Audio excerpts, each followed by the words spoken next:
Welcome back to my channel Jain recipes by Khyati Mehta. Friends, Manchurian તો આપણે બનાવતા જ હોઈએ છીએ, પણ આજે હું મંચુરિયનમાં એક નવું વેરિએશન લઈને આવી છું જેનું નામ છે Jain corn Manchurian with gravy. આ રેસીપી બહુ જ ડેલિશિયસ ને યમ્મી છે, તો તમે આ રેસીપી ચોક્કસથી ટ્રાય કરજો અને મને કમેન્ટ બોક્સમાં જરૂરથી જણાવજો તમને આ કેવી લાગી. તો ચલો ફ્રેન્ડ્સ, આપણે કોર્ન મંચુરિયન બનાવવાનું સ્ટાર્ટ કરીએ હવે. જો તમને મારી આજની બતાવેલી રેસીપી ગમે તો મારી ચેનલને સબસ્ક્રાઈબ જરૂરથી કરજો અને સાથે સાથે બેલ આઇકન પર પણ ક્લિક કરજો.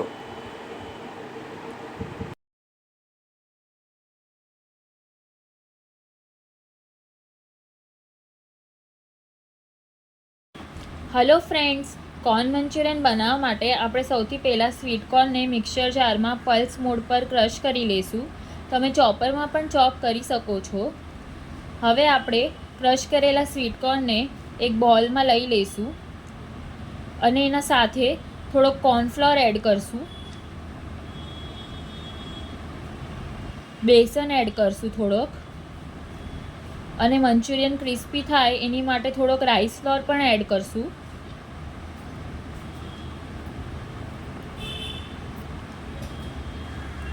હવે સૂંઠ પાવડર, મરી પાવડર, પીસેલા મરચાંની પેસ્ટ ને સ્વાદ પ્રમાણે મીઠું લઈ લઈશું ને એકદમ હળવા હાથેથી એને ચમચીથી હલાવી લઈશું. હવે તમે જોઈ શકો છો આપણો ડો હજી થોડોક ઢીલો લાગે છે. આપણે એમાં હજી થોડોક બેસન એડ કરશું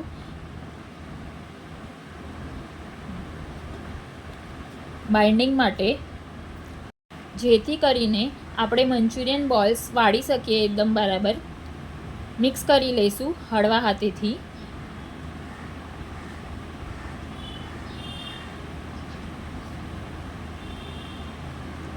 હજી પણ ડો થોડોક ઢીલો લાગે છે,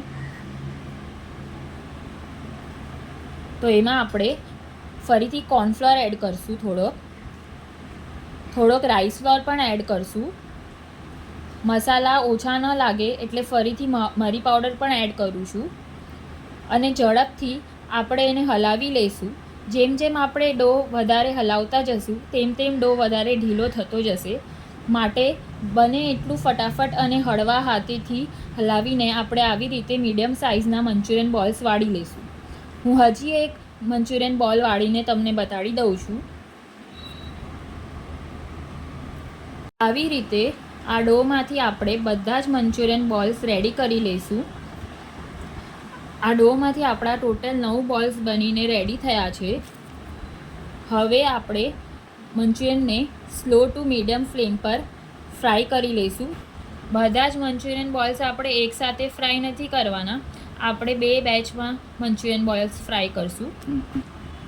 2 મિનિટ માટે આપણે મંચુરિયન બોલ્સને આવી રીતે જ કઢાઈમાં ફ્રાય કરશું. 2 મિનિટ પછી જ આપણે ઝારાથી મંચુરિયનને ટર્ન કરી લઈશું.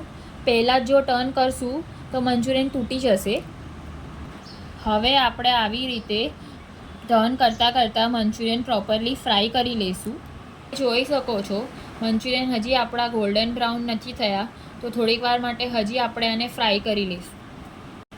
આપણે Manchurian slow to medium flame પર ફ્રાય કરશું. ફાસ્ટ ફ્લેમ પર ફ્રાય કરશું તો ઉપરથી તો કલર સારો આવશે, પણ અંદરથી મંચુરિયન આપણા કાચા રહી જશે.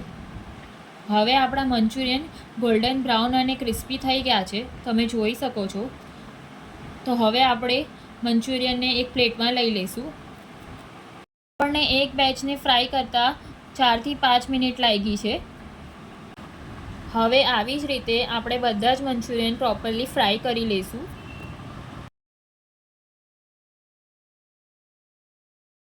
તમે જોઈ શકો છો આપણા બધા જ મંચુરિયન ફ્રાય થઈને રેડી છે. હવે હું તમને એક મંચુરિયન ખોલીને પણ બતાડી દઉં છું. તમે જોઈ શકો છો આપણા મંચુરિયન અંદરથી કેટલા સોફ્ટ થયા છે. હવે આપણે મંચુરિયનની ગ્રેવી રેડી કરશું. એની માટે આપણે એક કઢાઈમાં તેલ ગરમ કરવા માટે મૂકી દઈશું.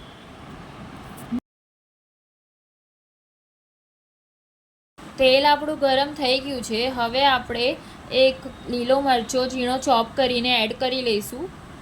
આને સોતે કરશું 1-2 મિનિટ. તમે તમારા ટેસ્ટ પ્રમાણે મરચાં ઓછા વધારે લઈ શકો છો.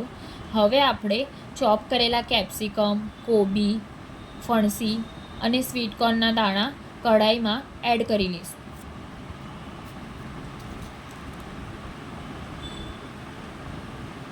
એક બે મિનિટ માટે આને સોતે કરી લઈશું.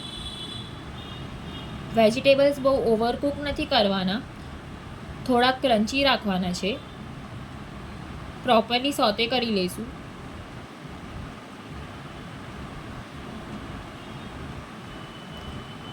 સ્વાદ પ્રમાણે મીઠું એડ કરશું. મિક્સ કરી લઈશું.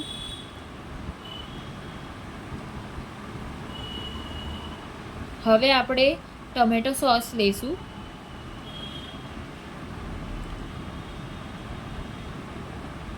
થોડોક સોયા સોસ એડ કરશું. વિનેગર લઈ લઈશું.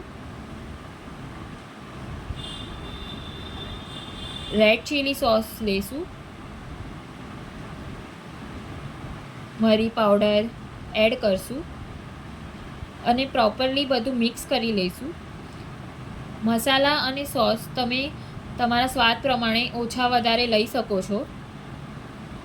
2 મિનિટ માટે સોતે કરી લઈશું પ્રોપરલી.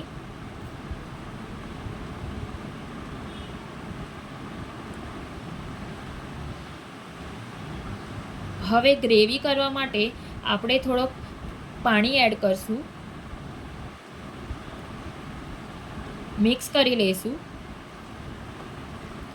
હવે આપણે ગ્રેવીને બોઇલ થવા દઈશું અને ગ્રેવી થોડીક થીક થાય એની માટે આપણે કોર્નફ્લોરની સ્લરી એડ કરશું.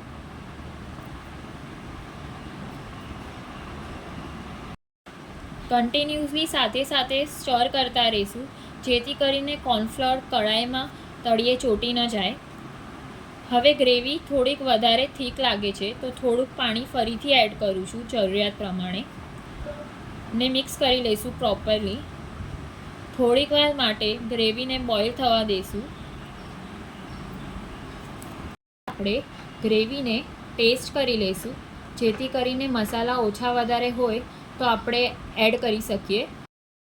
મને ટેસ્ટ પ્રોપર લાગે છે. હવે મેં ટમેટાના પલ્પ કાઢીને એને આવી રીતે ચોપ કરેલા લીધા છે, એ એડ કરી દઈશું કઢાઈમાં. ટમેટાની જગ્યાએ તમે રેડ કેપ્સિકમ પણ લઈ શકો, પણ મારા પાસે અત્યારે રેડ કેપ્સિકમ અવેલેબલ નહોતો એટલે મેં ટમેટાનો ઉપયોગ કર્યો છે. ટમેટાથી ગ્રેવીનો શો થોડોક સારો આવશે. તમે ગ્રેવીની થિકનેસ જોઈ શકો છો, આવી થિકનેસ રાખવાની છે. બહુ પતલી પણ નથી રાખવાની ને બહુ ઘાટી પણ નથી રાખવાની, કારણ કે આપણે જ્યારે મંચુરિયન એડ કરશું ત્યારે ગ્રેવી થોડીક થીક થઈ જશે. આપણે બધા જ મંચુરિયન કઢાઈમાં એડ કરી લઈશું અને પ્રોપરલી મિક્સ કરી લઈશું. હવે 5 મિનિટ માટે આપણે બોઇલ થવા દઈશું ગ્રેવીને. 5 મિનિટ થઈ ગઈ છે. હવે આપણે ગેસની ફ્લેમ ઓફ કરીને લીડથી કવર કરી દઈશું કઢાઈને 2 મિનિટ માટે, જેથી કરીને આપણા મંચુરિયન ગ્રેવી સાથે પ્રોપરલી મિક્સ થઈ જાય. હવે આપણે લીડ કાઢી લઈશું. તમે જોઈ શકો છો આપણી ગ્રેવી થીક થઈ ગઈ છે ને મંચુરિયન પણ આપણા ફૂલી ગયા છે, તમે જોઈ શકો છો. હવે આપણે મંચુરિયન ગ્રેવીને સર્વ કરી લઈશું. મેં મંચુરિયન ગ્રેવીને હક્કા નૂડલ્સ સાથે સર્વ કર્યા છે. તમને જો ફ્રાઈડ રાઈસ સાથે સર્વ કરવા હોય તો તમે ફ્રાઈડ રાઈસ સાથે પણ કરી શકો.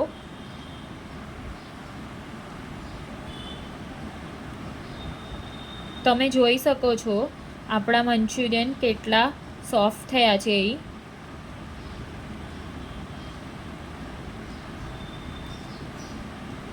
તો બનીને રેડી છે આપણા Jain corn Manchurian with gravy. જો તમને મારી આજની બતાવેલી રેસીપી ગમે તો મારી ચેનલને જરૂરથી સબસ્ક્રાઈબ કરજો. Thank you so much for watching my video.